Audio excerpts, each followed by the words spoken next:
Bueno, como decía Carola, hoy día lo que vamos a presentar, los socios que se van a integrar hoy día son Alfredo Vega y Ariel López. Y va a partir Alfredo, que él es ingeniero civil en transporte de la Universidad de Chile, tiene más de 20 años de experiencia, mayoritariamente se ha desempeñado y ha estado vinculado con el servicio público. Se ha especializado en temas de diseño e implementación de políticas públicas, en temas de discapacidad y participación ciudadana. De hecho, su presentación será precisamente cómo se vincula el transporte y la discapacidad. Así que le dejo la palabra a Alfredo para que parta con su exposición.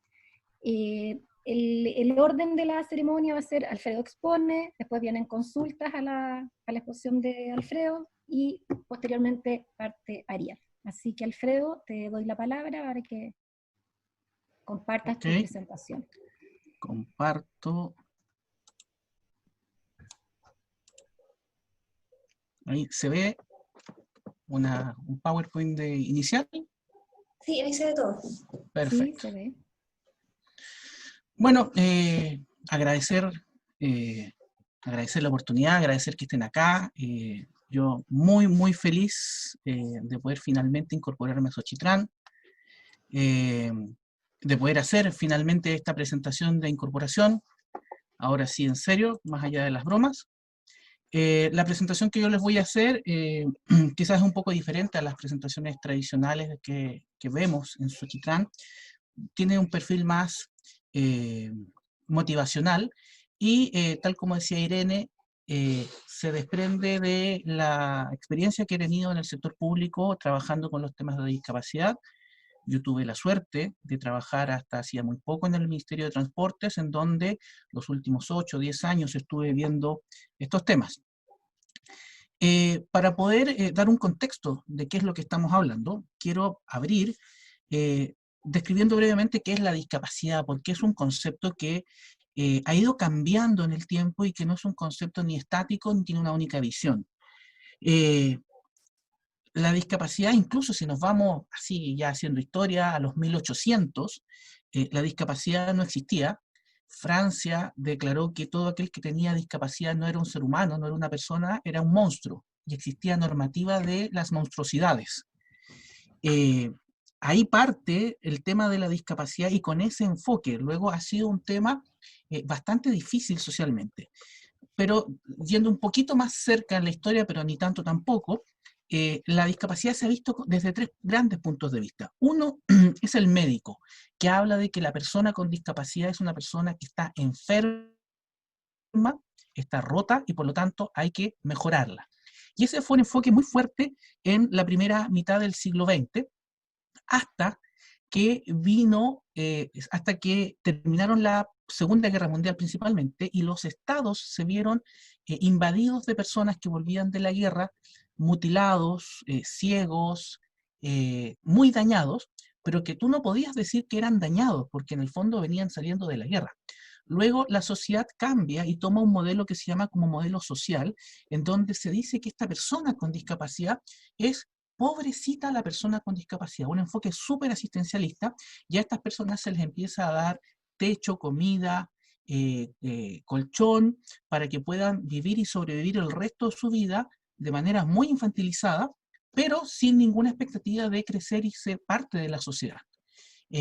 Hasta que se evoluciona en los últimos 20, 30 años al modelo actual, que es un modelo que se llama biopsicosocial, que yo creo que es un modelo muy vinculado con lo que es la ingeniería, porque cuando alguien te dice desde este punto de este modelo, ¿qué es la discapacidad? La respuesta es, depende. No te puedo dar una respuesta concreta, hay que analizarlo. Y ese hay que analizarlo, hay que hacerlo persona a persona, porque va a depender de un montón de factores para poder hablar de que una persona tiene más o menos discapacidad. Luego, la discapacidad hoy día se entiende como algo que es relativo y que tiene que ver con las características de lo que la persona quiere hacer, de sus características personales, de cómo el entorno le da las facilidades, de cuál es realmente su condición de salud, etc. Hoy día, que estamos en cuarentena, es un excelente momento para poder poner a prueba este modelo, esta forma de ver. Porque pensemos, por ejemplo, un ingeniero en transportes, una ingeniera en transportes que se encuentre inmovilizada de la cintura para abajo, es decir, que se desplaza en silla de ruedas, es una persona que en este contexto social, en este momento de nuestra historia, es una persona sin discapacidad. Esa persona que se mueve dentro de su casa, que se baja de la cama, se sube a su silla de ruedas, va en la silla de ruedas al comedor, en donde tiene su computador y hace teletrabajo como cualquier ingeniero, como cualquiera de nosotros, no es una persona con discapacidad, porque no tiene ninguna brecha, no hay ningún impedimento en su entorno, ni en la participación asociado con su deficiencia respecto de la discapacidad.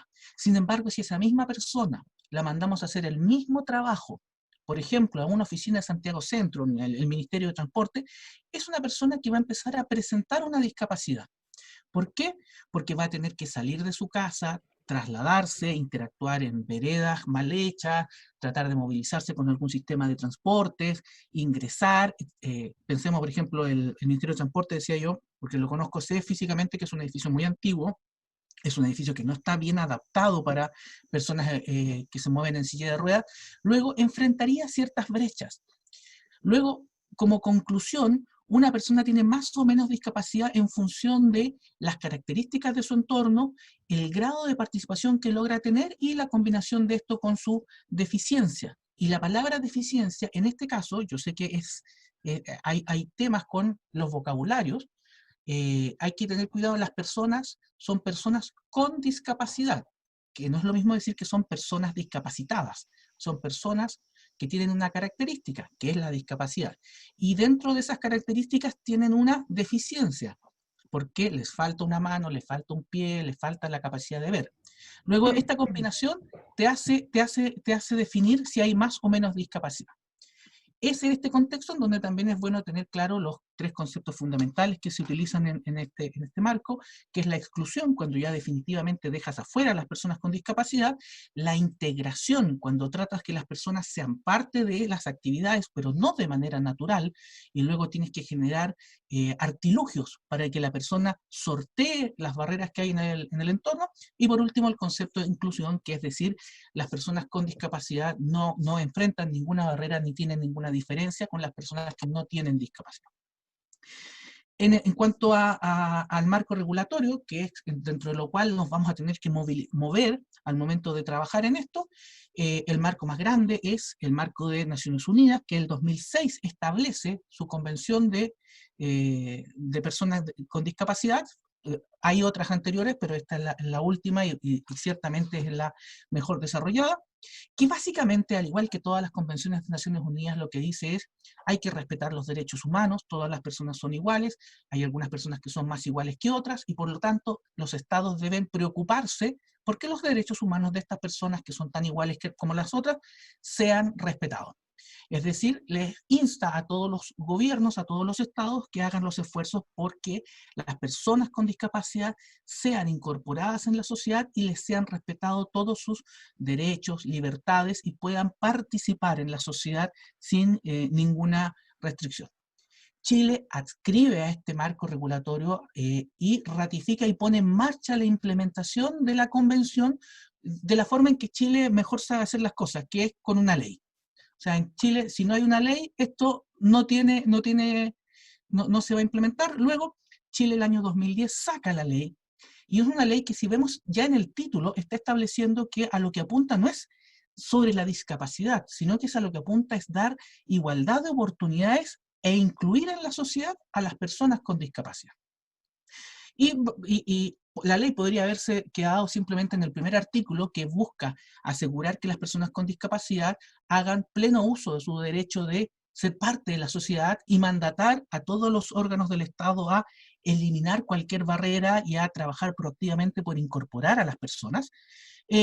Pero hace un articulado por sectores, entre ellos, en particular para transporte, mandata que todos los sistemas de transporte público deben ser accesibles, deben ser capaces de atender a las personas con discapacidad, con cualquier discapacidad.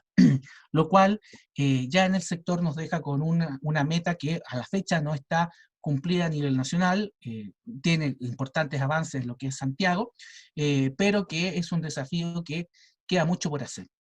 En cuanto a algunas normativas que se desprenden de esto, está el Ministerio de Vivienda, que sacó una modificación a la Ley General de Ordenanza y Construcción, el DS-50, que en su aporte, y respecto de lo que nos relaciona con nosotros y la ciudad, establece dos productos que son extraordinariamente importantes, que es la ruta accesible y la memoria de accesibilidad, en donde le dice a los diseñadores, a partir de ahora, cada proyecto que usted diseñe tiene que explícitamente mostrarme que existe una vía, un camino, una ruta por la cual una persona con discapacidad, pensando en silla de ruedas, muletas o ciego, puede desplazarse sin problemas. Y además se genera un documento llamado Memoria de Accesibilidad, que no es más que un consolidado, un compilado de todas las iniciativas, de todas las medidas pro accesibilidad que el proyecto contempla, de manera que el revisor pueda ver en una única capa todo lo que el proyecto incorpora en materia de discapacidad. Volviendo ya netamente al tema transportes, el Ministerio de Transportes, en conjunto con Mideplan, fue el 2010, sacó una normativa, el decreto 42, que fue el reglamento que ordenó esta instrucción de que todo el transporte público debía ser accesible. Es un documento bastante breve, de 9 páginas, no más que eso, que se detiene en cada uno de los modos de transporte, pero en general simplemente establece que los modos de transporte deben tener asientos reservados para personas con discapacidad, señalización adecuada para personas con discapacidad, y para el caso de los buses de más de 9 metros, y solo para el caso de los buses de más de 9 metros, que en la práctica estamos hablando en el año 2010 solamente de Santiago y algunos buses del Transantiago, se exigía que hubiesen espacios para sillas de ruedas dentro de los buses y que los buses fueran accesibles, es decir, con rampa y piso bajo. Este es un decreto claramente incompleto. Yo tuve la oportunidad de trabajar en las actualizaciones de esto, se llevan buen tiempo trabajando y uno esperaría que prontamente el Ministerio pueda seguir avanzando en modernizar esta norma y hacer efectivamente y cumplir con el mandato legal, que es que el transporte público sea accesible en todas sus dimensiones. Ahora, el desafío es gigante y es súper difícil, y por eso yo encuentro muy importante que la ley, la propia ley, incluyó la receta de cómo resolver los temas de inclusión con personas con discapacidad. Lo primero es un criterio que hay que tener siempre presente, que es de vida independiente.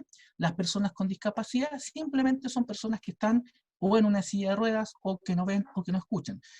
No los hace eso ser personas menos independientes, y por lo tanto cualquier diseño debe pensar que las personas son capaces de valerse por sí mismas. Debe pensarse en una condición de entorno de accesibilidad total, es decir, que todas las personas pueden acceder a todo. Y cuando hablamos de esto, no estamos hablando solamente físicamente, estamos hablando de la información, estamos hablando visualmente, sonoramente, y si no, de manera que de una u otra forma las personas tengan acceso a las mismas oportunidades de información, desplazamiento, tarifas, etc. También la ley plantea que es importante resolver esto de manera de que sea el mismo diseño para todas las personas, y que tener, por ejemplo, accesos a edificios en donde hay una parte principal con grandes y rimbombantes escaleras y por la parte de atrás hay una rampa dedicada a las personas con discapacidad, es algo incorrecto. Todos debiéramos tener acceso a todos, por lo tanto el mismo diseño nos debiese servir a todos. Estos 3 criterios son súper difíciles de cumplir. Y es por eso que además la ley incluye un cuarto criterio que dice que todo debe resolverse de manera participativa y con diálogo social.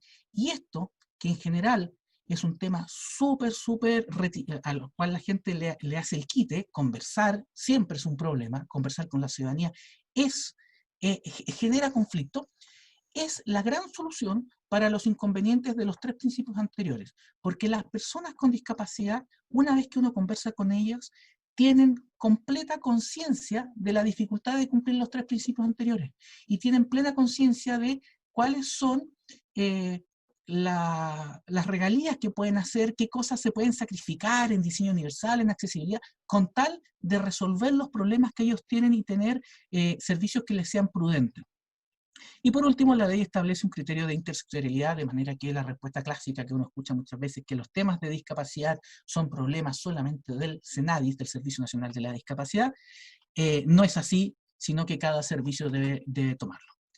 Para avanzar más o menos rápido, porque se me va a empezar a acabar muy pronto el tiempo, cuando hablamos de discapacidad, no solamente estamos hablando del 20% de la población de adultos y del 6% de la población de niños que tienen discapacidad, sino que estamos hablando que las soluciones que incluyen a las personas con discapacidad y que generan accesibilidad universal también van a ser útiles para personas, por ejemplo, con distintos tipos de obesidad, a los adultos mayores, aquí podríamos incorporar a las mujeres embarazadas, a las personas con niños.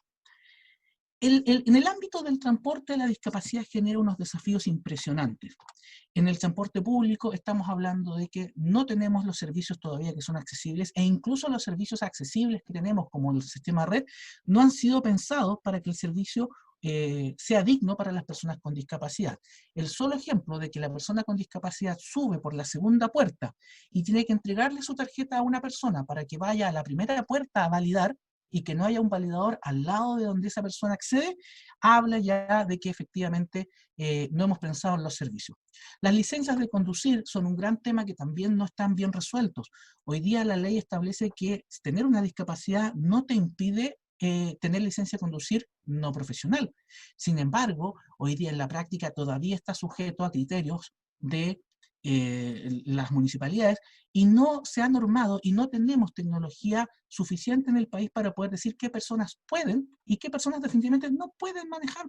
O sea, una persona que no tiene brazos, una persona que no tiene piernas, efectivamente, ¿existe la tecnología para que pueda manejar? No sé si sí o si no, pero no hemos llegado a esa discusión. Menos hemos hablado de si una persona con alguna discapacidad puede ser conductor profesional. Una persona sorda ¿puede manejar un taxi o puede manejar un camión? Hoy día legalmente no. Y aparejado con este tema está el tema de adaptación de los vehículos. Hoy día no tenemos buena normativa y no sabemos bien cómo se están adaptando los vehículos. Hoy día en Chile existe un taller serio, aquí en Macul, que hace transformaciones y adaptaciones de vehículos según normativas europeas. El resto son esfuerzos hechizos. No me voy a detener en infraestructura, que probablemente es lo más visible, el tema de cómo los semáforos, cómo son las botoneras, el transporte privado, o sea, UberX Assistance es un servicio de transporte privado, en principio ilegal, pero que resuelve los problemas de las personas con discapacidad y que las personas con discapacidad valoran mucho. Para cerrar esta lámina, formación profesional. Hoy día, en el sector transporte, los ingenieros en transporte que salen al mercado, y no solamente los ingenieros, estamos hablando mucho de arquitectos e ingenieros de otras especialidades, no tienen conciencia, más allá de lo que la sociedad les entrega, del tema de la discapacidad y su vinculación con la profesión. Sería muy importante que a nivel de formación de pregrado, las universidades pudieran incorporar este tipo de temas, ya sea como un curso en sí mismo o como capítulos en temas específicos, en algunos de los cursos específicos que se dictan. Para ir cerrando, yo les quería contar que yo tuve la suerte durante el año 2018 y 2019 de trabajar en la elaboración del Plan de Accesibilidad e Inclusión al Transporte que realizó la Subsecretaría de Transportes. Fue un trabajo largo que tomó 2 años, en el cual participaron todos los estamentos del ministerio, generamos una gran mesa de trabajo con todas las unidades, se capacitó a toda la gente para que todo el mundo pudiera entender de qué estábamos hablando, de manera que finalmente el año pasado, en agosto, se presentó esta lámina, que es el plan, que es la visión más estratégica, y a partir de esta visión, cada unidad del Ministerio de Transportes debía construir su propio plan táctico. La idea y el desafío era que en 10 años los temas pendientes del transporte estuvieran resueltos. De manera muy, muy rápida, este plan se estructuró en 5 grandes ejes. Uno que hablaba del tema normativo. El Ministerio de Transportes es un ministerio eminentemente normativo, había que revisar y corregir la norma. Por otra parte, había que tener información de los usuarios y tener buenas metodologías para evaluar y sacar rentabilidades asociadas con los temas de discapacidad, corregir todos los temas de operación que hoy día se estaban prestando para tener una movilidad inclusiva correcta, recoger la opinión de los ciudadanos y al mismo tiempo educar a nuestros ciudadanos, nuestros usuarios de los sistemas de transporte sin discapacidad respecto de la importancia y del respeto del usuario con discapacidad, y por último establecer dentro de la Subsecretaría de Transportes una cultura de un servicio, de un sistema amable e inclusivo para el desarrollo profesional de personas con discapacidad. Las personas con discapacidad, como decía, tienen una característica, no están definidos por ser personas con discapacidad. Cuando nosotros incorporamos variables de accesibilidad e inclusión, estamos beneficiando a toda la sociedad y no estamos solamente teniendo beneficios en esa población pequeña, en que algunas estimaciones dicen que podría alcanzar a ser del orden del 40%. Por lo demás, y ya con la camiseta de un exfuncionario público, es el derecho de las personas con discapacidad a ser tratadas de manera digna, es su derecho, hay una ley, es nuestra obligación, no somos buenas personas por hacer esto.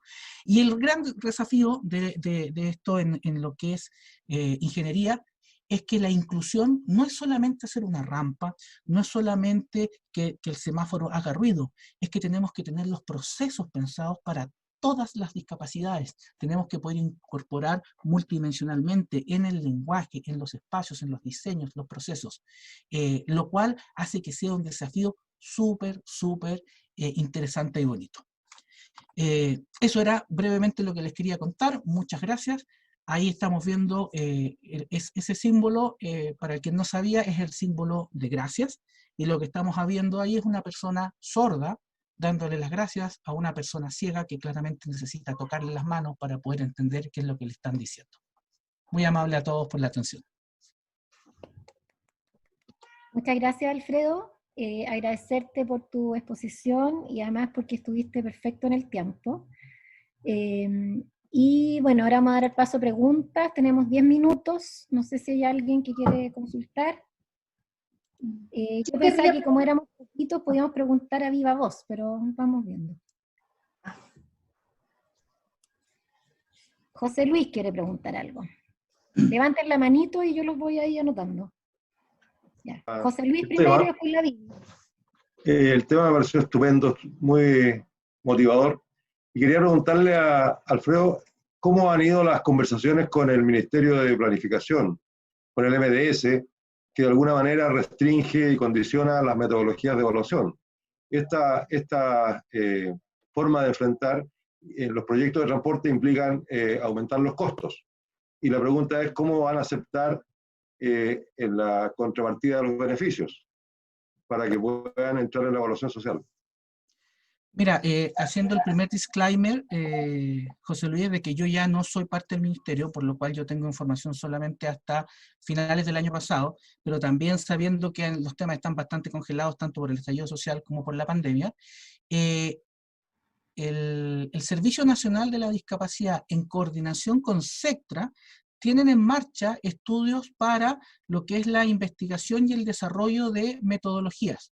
El Servicio Nacional de la Discapacidad es parte del MDS, y dentro de las contrapartes tenían considerado a sectorialistas para que metodológicamente todo cuadrara. En este momento el tema, o hasta finales del año pasado, el tema no estaba resuelto y estaba todavía en proceso de desarrollo de las metodologías. Sin embargo, al menos ya estaban las voluntades de que efectivamente era necesario resolverlo, tanto desde el equipo de SECTRA, el equipo de MDS y el propio ministerio. Muchas gracias. Gracias. Ahora Viviana tenía una consulta. Después de Viviana, Sebastián. Gracias. Oye, encontré súper interesante, Alfredo. Muchas gracias. Fue súper educativo para mí. Te quería preguntar algo parecido a relacionado con lo que dijo José Luis recién, pero más bien va con mi opinión entre medio.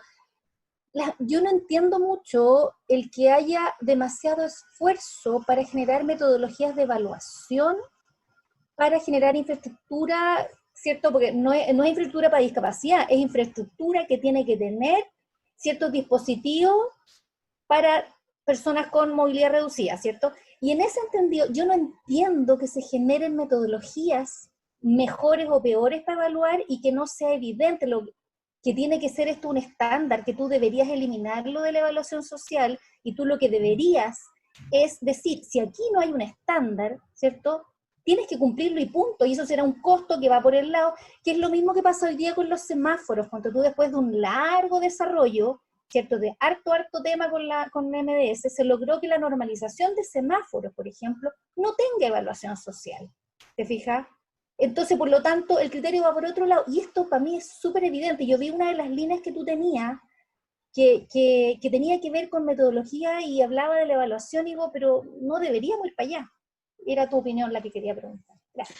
A ver, cuando el proyecto va desde cero, la verdad es que estoy 100% de acuerdo contigo, y esto es similar a lo que pasaba con las metodologías que trataban de justificar las ciclovías.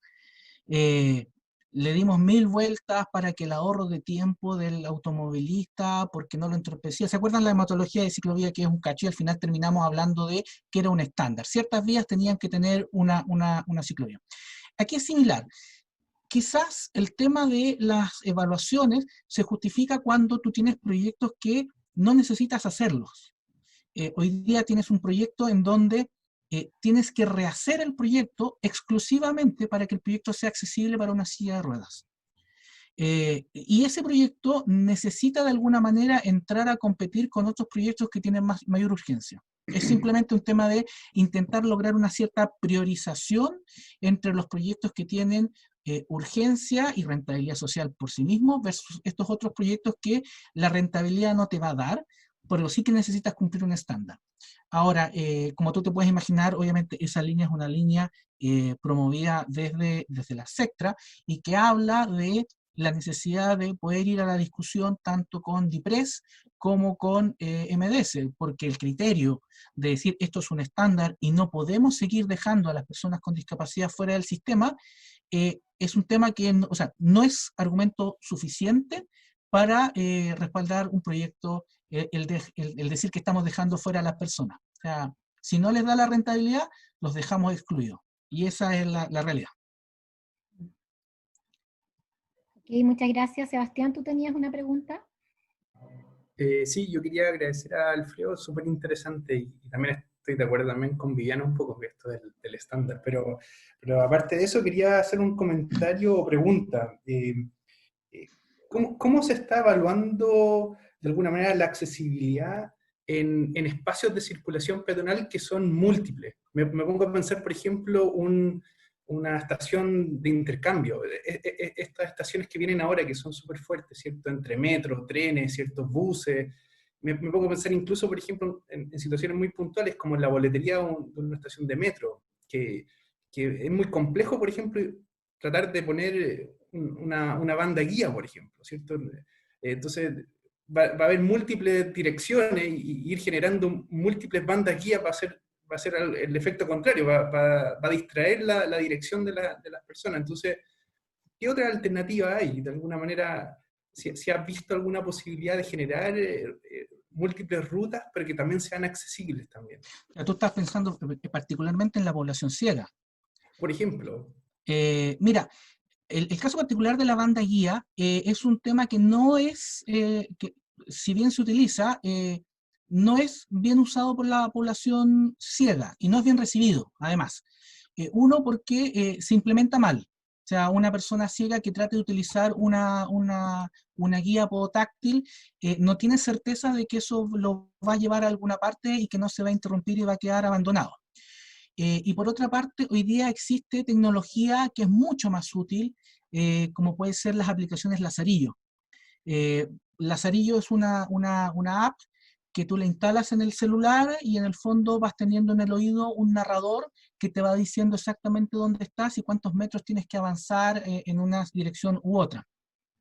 La aplicación Lazarillo es tan compleja, o sea, tan completa, que tú puedes mapear el interior de espacios. Luego uno podría decir, estoy pensando en voz alta, que dentro de las condiciones de implementación de las de estaciones de intercambio, tú debes tener Lazarillo mapeado. De manera que una persona ciega entra a esta estación, se pone el audífono y sabes, y empieza el narrador a decirle, si usted quiere ir a la boletería, diríjase 100 metros adelante y doble a la derecha. Y tú vas a ir avanzando y te va a decir, en este momento dobla a la derecha y vas a llegar a la boletería. Y así con cada una de las opciones. Como te digo, o sea, tecnológicamente hoy día hay muchas más opciones que te permiten, de alguna manera, que las personas con discapacidad, y no solamente las personas ciegas, cuenten con un asistente personal que los comunique con el entorno pero que es virtual. Y al ser virtual es para todas las personas y ya no dependen de otra persona, no es que necesiten un cuidador, que es algo que para ellos es muy denigrante. No, aquí están usando la tecnología que suple este cuidador y se transforma en un cuidador virtual.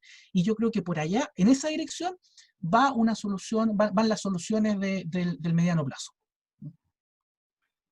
Ok, muchas gracias, Muchas Alfredo. Tenemos una última pregunta. Sergio levantó la mano. Al parecer es un tema bastante interesante. Vamos a terminar con la pregunta de Sergio para dar paso a lo que viene. Está sin volumen, Sergio. Tengo que ponerme... Ahí sí. ¿Ahí estoy? Ya. Sí. Habrías logrado dejarme callado. Claro. Primero, agradecer a Alfredo, buena presentación, y yo sé que esas cosas toman tiempo, así que mucho respeto con tu audiencia, muchas gracias. Cuando uno mira este tipo de acciones posibles, uno tiene la tendencia, y yo tengo también la tendencia, a mirarlo desde el punto de vista de la evaluación. Sin embargo, hay cosas que se hacen en prácticamente todos los países que van por otro lado.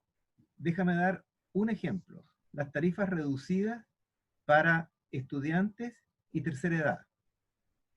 No solo en Europa, también en Estados Unidos hay tarifas reducidas que van desde gratis hasta reducciones del 33%, que son las menores. Y estoy hablando de Estados Unidos y Europa, el mundo desarrollado. Y eso no tiene ninguna justificación más que la expresión de un derecho, lo cual es muy notable, ¿ya?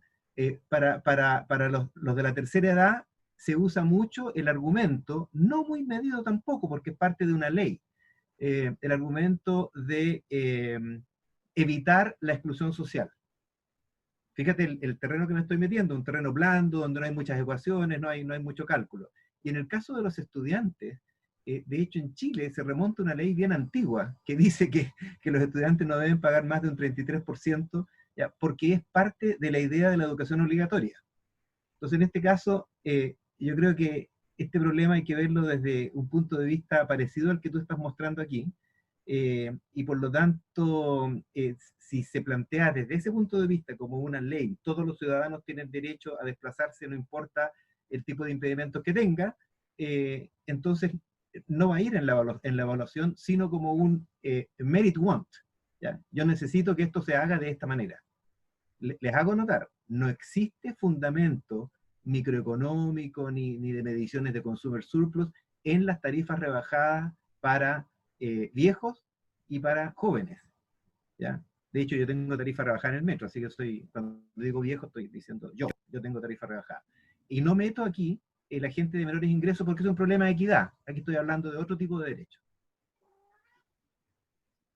Bueno, efectivamente, en el tema de tarifas y personas con discapacidad, la comunidad de personas con discapacidad ha manifestado reiteradamente su anhelo de tener alguna clase de tarifa rebajada. Metro lo hizo por algún tiempo, de mutuo propio, y basado en una ley del FOSIS, en donde en esos tiempos el FOSIS le entregaba un subsidio a Metro para que entregaran una tarifa rebajada.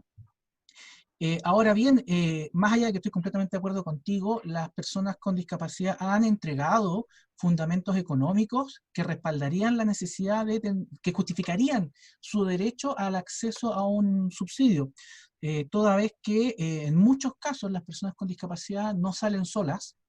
Luego cualquier viaje de una persona con discapacidad sale el doble. O sea, por ejemplo, si una persona sorda va al Estado a hacer un trámite, en el Estado no existen intérpretes de lengua de señas.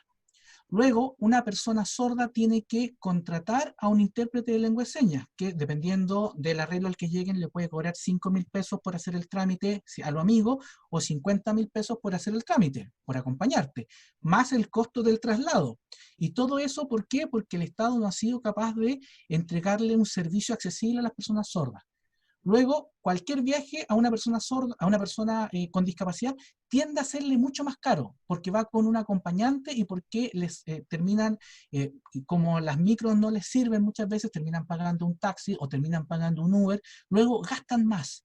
Movilizarles les es más caro por su condición. Y el Estado eso no lo reconoce. Y ellos han presentado ciertos estudios.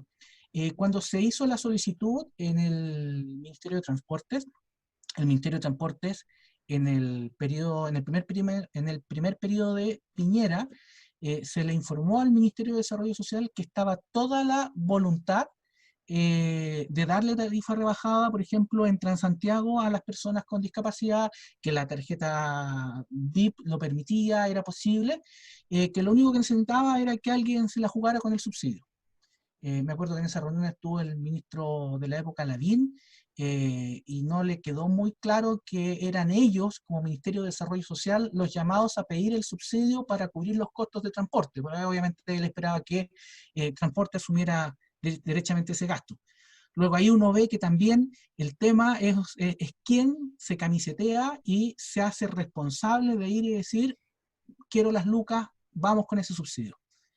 A modo así, bonus track, los programas de subsidios al transporte en zonas aisladas han ido incorporando tarifas rebajadas para personas con discapacidad, por un tema simplemente de voluntad.